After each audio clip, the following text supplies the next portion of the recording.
जो नहीं जानते हैं छठ पूजा के बारे में, सब बड़े आश्चर्यचकित होते हैं। कुछ लोग तो कहते हैं, अब आज तो खैर प्रचलन इतना अधिक हो गया कि हर प्रदेश में, हर राज्य में, और इतना ही नहीं हर देश में भी छठ पूजा होने लगी। अपने अमेरिका और दुबई में भी कुछ सदस्यगण हैं परिचित, तो वहां पे भी वो लोग बताते हैं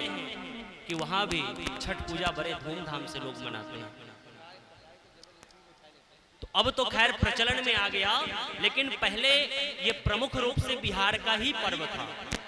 और बिहार के लोग ही विशेष रूप से मनाते थे। और आज भी छठ पूजा की जो महत्वता है, जो नियम है, जो संयम है, जितना बढ़ चढ़ करके बिहार की माता लोग कर लेती हैं, उतना अदर प्रदेश की जो माँ लोग है वो लोग धीरे धीरे कॉपी कहते हैं ना, कॉपी नकल जिसको समझ लीजिए, तो कर रही हैं, लेकिन उस नियम संयम से नहीं कर पा रही। और एक बार प्रयागराज में ही एक माता जी थी, उनकी जो शारीरिक कंडीशन थी बहुत ही दयनीय थी एक समय। तो संयोग से उनका एक बिहार की माता जी से परस्पर प्रेम हुआ।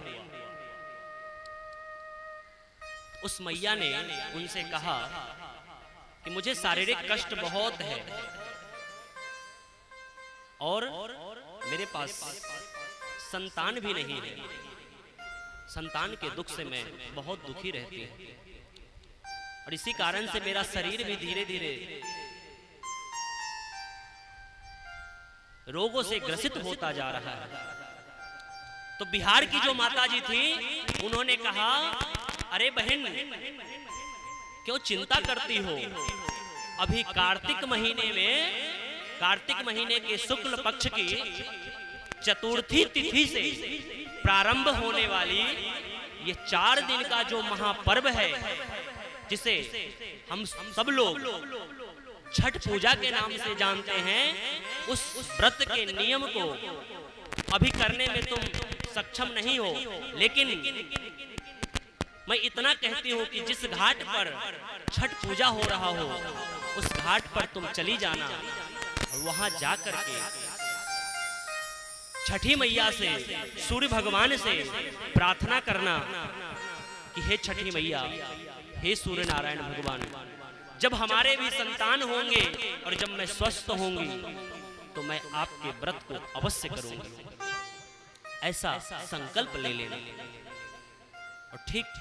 उसी तरीके से मैया ने संकल्प लिया और लेकर के दर्शन करके छठ पूजा का प्रसाद लेकर के घर को आई है। और भगवान की कृपा से कुछ समय बाद जब संतान आदि उत्पन्न हुए तो एक समय हमारी मैया से मुलाकात हो गई संयोगवश। तो मैया ने पूछा कि हमने छठ पूजा का संकल्प लिया था और संतान भी हो गया, हमारे संकल्प को छठी मैया ने पूरा किया है, इस पूजा को कैसे करेंगे? जो माता जी ने बताया था वो नियम तो बहुत ही कठिन है, कैसे कर पाएंगे? और वास्तविक में छठ पूजा का नियम बहुत ही कठिन है, इसीलिए महापर्व कहा गया है, महाव्रत के रूप में उसे माना गया है। और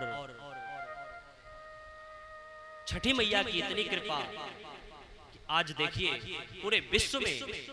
छठ पूजा होने लगी। तो भगवान को प्रसन्न करने के लिए जिस तरीके से हम सब लोग अनेकानेक प्रकार के क्रियाओं को करते हैं, उसी तरीके से गोपियां भी भगवान को पुनः प्राप्त करने के लिए